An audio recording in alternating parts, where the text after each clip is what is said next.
혹시 이런 생각 해보신 적 있으세요? 내 가치는 도대체 뭘로 증명해야 하지? 이 질문에 대한 답을 찾으려고 우리 참 끊임없이 무언가를 향해 달려가잖아요. 오늘 이 시간에는 창세기 1장에 나오는 하나님의 형상이라는 개념을 통해서요, 그 어떤 상황에서도 절대 흔들리지 않는 우리의 진짜 가치가 어디서 오는지 같이 한번 이야기 나눠보려고 해요. 자, 그럼 한번 시작해 볼까요? 자, 첫 번째 이야기는 가치의 함정입니다. 뭐랄까, 우리 사회는 보이지 않는 자격증 같은 걸 요구하는 것 같아요. 너 가치 있는 사람 맞아? 라는 질문 앞에서 우리가 발딛고 서 있는 그 기반들이 사실 얼마나 위태로운지 먼저 솔직하게 한번 들여다보죠. 잠시 한번 스스로에게 물어보실래요? 지금 나의 가치를 결정하는 거, 그게 뭐라고 생각하세요? 우리가 무심코 내놓는 이 대답이요, 사실 우리 삶의 만족도랑 방향키를 꽉 쥐고 있을 때가 정말 많거든요. 많은 분들한테 첫 번째 대답은 아마 성적일 거예요. 어릴 때부터 우리는 숫자로 평가받는 세상에 너무 익숙해졌죠. 더 높은 점수가 곧 더 나은 나 자신이라는 공식. 이거 너무 익숙하지 않나요? 그러다 사회에 나오면 이 기준은 자연스럽게 연봉으로 넘어가죠. 얼마를 버는지가 그 사람의 능력, 또 성공을 증명하는 제일 확실한 지표처럼 여겨지잖아요. 내 연봉 액수가 꼭 내 가치의 가격표가 된 것만 같은 그런 기분. 그리고 요즘엔 또 새로운 게 생겼습니다. 바로 팔로워 수죠. 얼마나 많은 사람들이 나를 지켜보고 내 삶에 좋아요를 눌러주는지, 그게 바로 나의 영향력이자 가치가 되는 그런 세상에 살고 있는 거죠. 외모도 당연히 빼놓을 수 없고요. 거울 속 내 모습에 그날 기분과 자신감이 왔다 갔다 하잖아요. 그런데 한번 생각해 보세요. 성적, 연봉, 팔로워, 외모, 이 모든 것들의 아주 치명적인 공통점이 뭘까요? 바로 언제든지 변하고 또 사라질 수도 있다는 엄청난 불안정성입니다. 그렇다면 이렇게 위태로운 모래성 같은 기준들 말고요, 어떤 폭풍우가 몰아쳐도 흔들리지 않는 단단한 반석 같은 건 없을까요? 오늘 우리가 나눌 이야기는요, 완전히 다른 곳을 가리키고 있어요. 바로 모든 것의 시작. 우리 각자에게 주어진 그 아주 독특한 디자인에서 그 답을 찾아보자고 말이죠. 이 슬라이드가 그 핵심적인 차이를 딱 보여주는데요.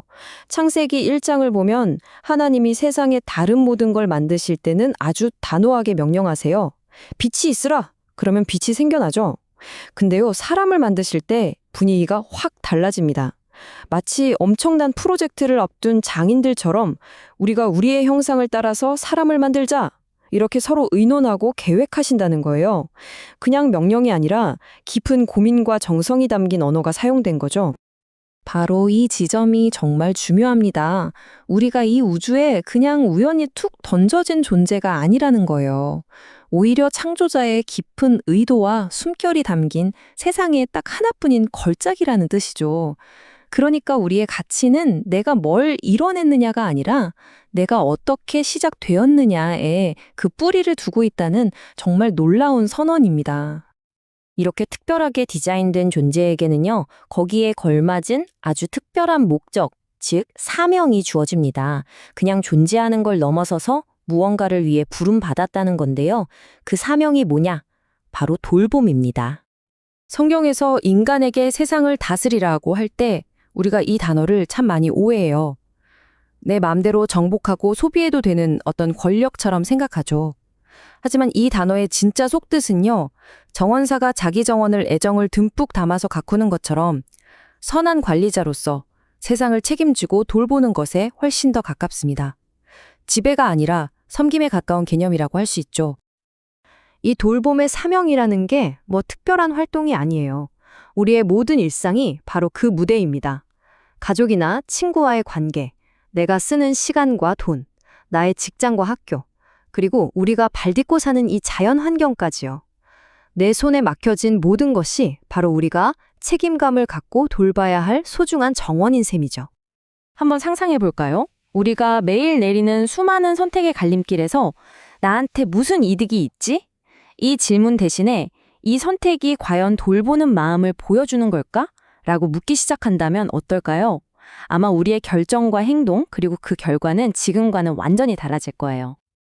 자, 이제 정말 핵심적인 이야기로 넘어가 보겠습니다. 끝없는 비교와 경쟁 속에서 우리의 존엄성은 대체 어디에 닻을 내려야 하는가? 바로 그 이야기입니다. 스마트폰만 켜면 완벽해 보이는 다른 사람들의 삶이 파도처럼 밀려오잖아요. 그 속에서 우리는 끊임없이 나를 비교하고 나의 부족한 점을 확인하죠. 우리의 정체성은 너무 연약해서 그런 작은 파도에도 너무 쉽게 흔들리고 깨져버립니다. 이 거친 폭풍 속에서 우리는 어디에 닻을 내려야 할까요? 신학자 존 스토트는 바로 이 지점에서 아주 강력한 통찰을 던져줍니다. 우리의 존엄성은 내가 열심히 노력해서 얻어내는 성취물이 아니라는 거예요. 그게 아니라 나를 만드신 분으로부터 이미 주어진 선물이라는 겁니다. 내가 획득하는 가치가 아니라 나라는 존재 자체에 그냥 새겨져 있는 가치라는 거죠. 그러니까 핵심은 바로 이겁니다. 하나님의 형상으로 만들어졌다는 이 정체성은요, 내가 실패했다고 해서, 깊은 상처를 입었다고 해서, 혹은 누구랑 비교해서 초라해 보인다고 해서 절대로 훼손되거나 지워지는 게 아니라는 사실. 내 통장 잔고나 성적표랑은 아무 상관없이 이 가치는 영원히 보존된다는 겁니다. 그리고 창조의 마지막 순간, 하나님은 당신의 형상대로 만들어진 우리를 포함한 온 세상을 보시고 이렇게 선언하십니다. 보시기에 심히 좋았더라. 우리를 향한 창조자의 첫 마음은 실망이나 아쉬움 같은 게 아니었어요.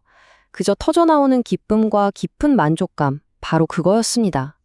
자, 마지막으로 이 놀라운 정체성을 내 것으로 받아들일 때 우리 삶에 어떤 진짜 변화가 일어나는지 살펴볼게요. 이건 단순히 머리로 이해하고 끝내는 지식이 아니라요. 세상을 보는 눈 자체를 완전히 바꿔버리는 혁명과도 같습니다. 이 변화는 두 방향으로 동시에 일어나요. 먼저 나 자신을 보는 눈이 바뀝니다.